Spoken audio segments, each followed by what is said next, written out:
हमारे पूज्य गुरुदेव श्री पहाड़ी बाबा महाराज बड़े विलक्षण महापुरुष थे, सिद्ध पुरुष थे, महान योगी समर्थ सिद्ध पुरुष तो वे थे ही। अनेक दिव्य शक्तियां उनके पास थी। एक बार हमसे बोले कि एक ऐसा प्रयोग है कि उस प्रयोग को कर लो तो खूब मूसलाधार पानी बरसे, और तुम संकल्प कर लो कि इतने बीघा या इतने एकड़ में न बरसे, बाकी सब जगह पानी बरसे, तो सब बरसेगा सब जगह, तुम्हारा नहीं। तुम बोले वो काम क्या आएगी वो सिद्धि? बोले काम ये आएगी कोई यज्ञ हो रहा, बड़ा भोज भंडारा हो रहा है, और अब ऐसी व्यवस्था नहीं है कि पानी से बचाव हो सके, उसी समय उसका प्रयोग कर दो तो चारों ओर पानी बरसेगा, उतने क्षेत्र में पानी नहीं बरसेगा। और जो भगत हैं वो पक्के भगत हो जाएंगे, वो कहेंगे अरे ये बाबा बड़ा चमत्कारी है, देखो इतना सब जगह धुआंधार पानी बरस रहा, मूसलाधार, यहाँ एक बूंद नहीं, देखो इतना बड़ा यज्ञ, सब इतना बढ़िया हो गया, बड़ा प्रतिष्ठा होगी, बहुत मान्यता होगी। अच्छा, तो बोले वो कोई ऐसी वैसी चीज नहीं, सामान्य प्रयोग है। और एक प्रयोग उन्होंने हमको बताया, ऐसा प्रयोग करो तो ऐसा हो जाएगा। ठीक है, तो हमारे मन में भी उत्सुकता हुई कि देखें चमत्कार होता क्या है। वो सूर्य ग्रहण के समय का प्रयोग था, कोई तामसी प्रयोग नहीं, एकदम शुद्ध सात्विक प्रयोग। इसमें गुरु मंत्र का ही जप था और कुछ नहीं, सामान्य प्रयोग, एकदम सात्विक प्रयोग, साधु साई जिसको कहना चाहिए। तो जैसे जैसे उन्होंने बताया था वो सब हमने किया। और उसके बाद एक दिन वो बैठे थे धूना पर, और हम जाके साष्टांग किए, तो बस मेरी तरफ देखा, देखते ही बोलना शुरू कर दिया उन्होंने, इंद्री द्वार झरो खे नाना, तांता सुर बैठे कृथाना, आवत देखें विषय बिहारी, तुरते दही कपाट उघारी, रिद्ध सिद्ध बहु प्रेरे भाई, बुद्धि लोभ दिखावे आई, होई बुद्ध जो परम स्यानी, तिन तिन चितैन अनत जानी। भगवान की प्राप्ति में विशुद्ध ज्ञान और भक्ति की प्राप्ति में सिद्धियां बाधक हैं। क्या होगा? प्रतिष्ठा सूक्री विष्ठा, बेकार बेकार। ये सिद्धियों के चक्कर में पड़े हुए लोग नरकों में जाते हैं। आग रोक दिया, पानी रोक दिया, उससे क्या फायदा हो गया? 10-20 हजार आदमी आ गया, कुछ पैसा चढ़ गया, उससे क्या फायदा हो गया?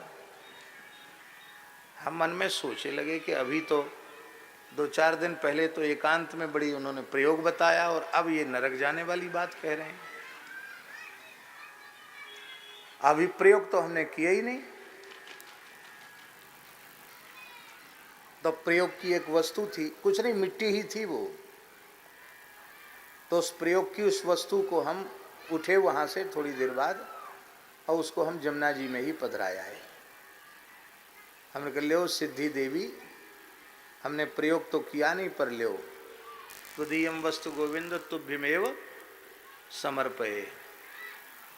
अब किसी से कुछ कहा नहीं हमने। दूसरे दिन फिर आके बैठे, शाम को बैठते थे थोड़ी देर उनके पास, तो हमारी तरफ देखते ही बोले वाह बहुत अच्छा हुआ, रिद्धि सिद्धि के चक्कर में नहीं पड़ना चाहिए, फेंक आए जमुना जी में। उनके हाँ, वाह बहुत अच्छा किया, बहुत अच्छा किया, बहुत अच्छा किया, वाह हम तो परीक्षा ले रहे थे तुम्हारी।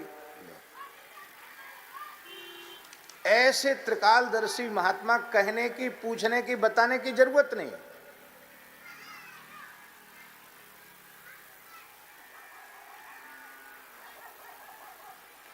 तो आज हम लोग पीछे पड़ते हैं साधु बनने के बाद कि हमको कोई चमत्कार हो जाए, हमको कोई सिद्धि हो जाए। स्वामी राम तीर्थ जी का नाम सुना है आपने? शान शाह राम, स्वामी राम तीर्थ, पंजाब के थे।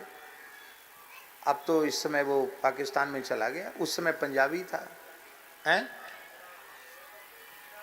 हाँ, गुजरांवाला। तो उसी समय एक सिद्ध आया, सिद्ध था वो। बोले स्वामी जी यहाँ कैसे घूम रहे हो? बोले हमको पल्ली पार जाना है, नौका के प्रतीक्षा में है, नौका आएगी तब जाएंगे इसमें बैठ के। अरे बोले किस बात के महात्मा हो, कपड़ा रंगा लिया, पहन लिया कपड़ा। अरे महात्मा तो उसको कहते हैं, अग्नि जल पवन सब पर अधिकार हो, उसको महात्मा कहते हैं। वो खड़ाऊ पहने थे महाराज, कमंडल हाथ में था ही उनके, खटपट करते हुए गंगा जी पे ऐसे चल के चले गए जैसे कोई जमीन पे चल के जाता है। सिद्ध था वो गंगा जी पे चल के चला गया। बाढ़ की गंगा जी, पल्ली पार खड़ा हो गया। थोड़ी देर में नौका आई, राम तीर्थ जी बैठ गए नौका में, पल्ली पार गए। अब वो सिद्ध पीछे पड़ा था कि इसको चिढ़ाएंगे, राम तीर्थ जी तो राम तीर्थ जी थे, तो नौका के पास ही वो सिद्ध खड़े थे। तो उन्होंने तुरंत अपनी झोली से 2 पैसा निकाला कि उसका किराया नौका था, नौका कितना किराया था पार उतरने का, 2 पैसा। तो उन्होंने 2 पैसा निकाला अपनी झोली से राम तीर्थ जी ने, और उस सिद्ध के सामने नौका वाले माझी को देकर कहा, लो। उनको तो दिया, और सिद्ध की तरफ देखकर कहा कि तुमने कठोर तपस्या करके पानी पे चलने की सिद्धि प्राप्त की, उसकी कीमत 2 पैसा है। कितनी कीमत है उस सिद्धि की? कितनी तपस्या की होगी कठोर, तुमने तब पानी पे चलने की सिद्धि प्राप्त की। वो काम 2 पैसा से हो गया। 2 पैसा से जो काम हो गया उसके लिए तपस्या क्यों करनी?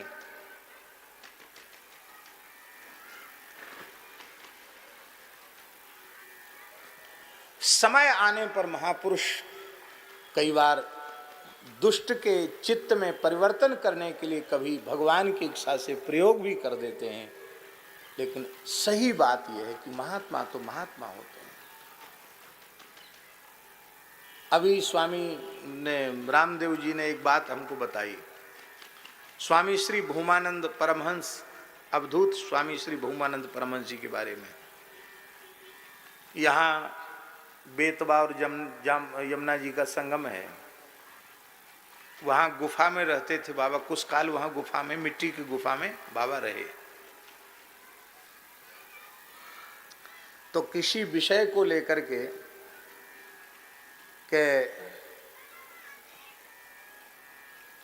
अवधूत स्वामी भूमानंद जी से इस विषय पर हम लोग प्रश्नोत्तर करेंगे, शास्त्र को चर्चा करेंगे।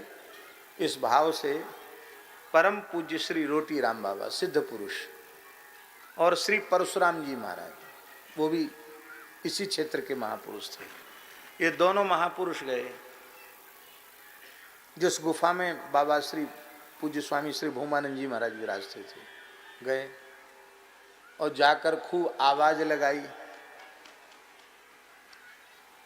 और भूमानंद जी समझ गए कि ये लोग जो है प्रश्नोत्तर करने आए हैं, तो कुछ बोले ही नहीं। थे गुफा में, बोले ही नहीं, कुछ नहीं बोले। दोनों का बोले नहीं, इसका मतलब क्या गुफा में नहीं है? पहले तो लगता था कि गुफा में है, दिखाई पड़ रहे थे गुफा में है, अब कहाँ चले गए गुफा में नहीं? तो भीतर घुस के देखा तो भी गुफा में नहीं मिले। भीतर घुस के देखा तो भी गुफा में नहीं मिले भूमानंद जी महाराज।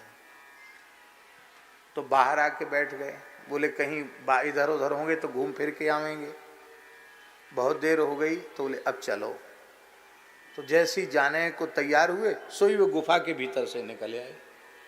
उनको बड़ा भारी आश्चर्य हुआ कि गुफा के भीतर जाके तो देख लिया, तो वहाँ तो थे ही नहीं, और गुफा से कैसे निकल आए? तो हंसते हुए भूमानंद जी ने कहा, महात्माओं दंडोत प्रणाम, बात ये है कि हम आपसे बातचीत नहीं करना चाहते। क्यों? बोले हमको पता था कि आप तर्क वितर्क करने आओ, हम तो बिना पढ़े लिखे क्या आपसे तर्क वितर्क, आप विद्वान पुरुष हो, आपसे क्या हम शास्त्रार्थ करते, इसलिए हम आपसे नहीं मिले। कोई बढ़िया बात की चर्चा करना हो तो आओ, विराजो, बैठो। तो दोनों महात्मा हंसने लगे, बोले नहीं हो गई, बात हो गई। वो अपने रास्ते गए, बाबा पुनः अपनी गुफा में चले गए। अब ये क्या है? उन्हें किसी से मान्यता लेनी है क्या? पर संत की इच्छा हुई कि हम न मिलें, तो गुफा में घुसने के बाद भी वो नहीं दिखाई पड़े।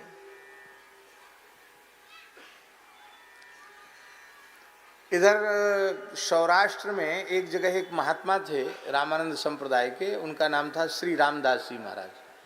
त्यागी बाबा लोग कहते थे उनको, बहुत अच्छे संत थे। वो ऐसे विलक्षण महात्मा थे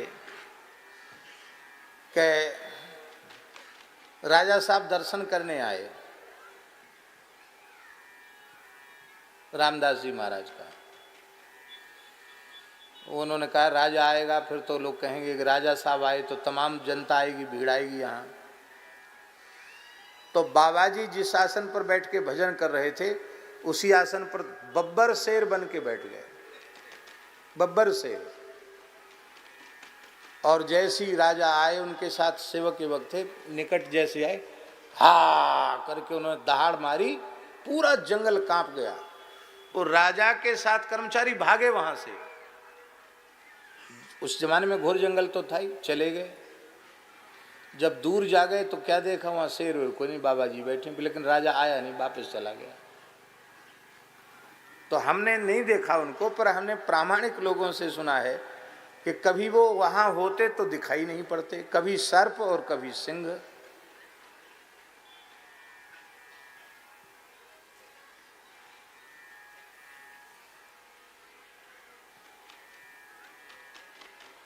हम भी उनके स्थान पे एक बार गए।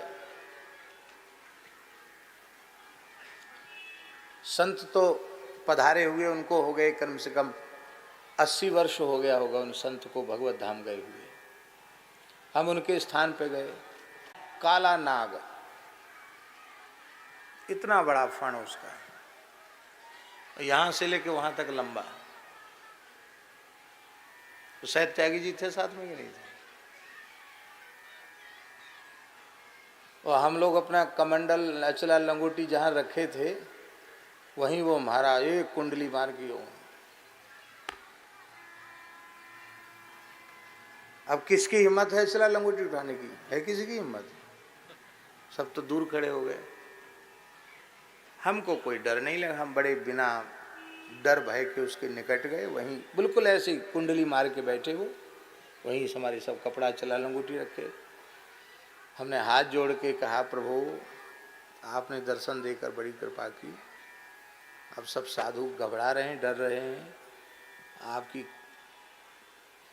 आप अब कृपा करके पधारो, जिससे सब अपना अचला लंगोटी आसन बासन उठा सकें यहाँ से।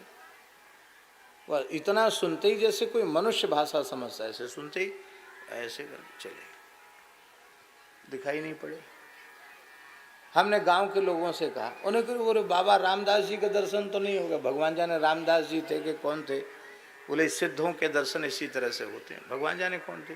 लेकिन ये मैंने आंखों से देखा कि जैसे ही मैंने कहा कि प्रभु आप कृपा करके पधारिए, तो पधार गए, चले गए, पता ही नहीं चला कहाँ चले गए।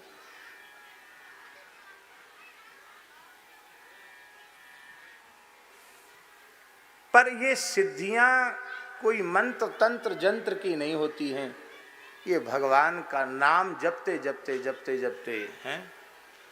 साधक नाम जपहि लय लाए, होहि सिद्ध अणिमादिक पाए।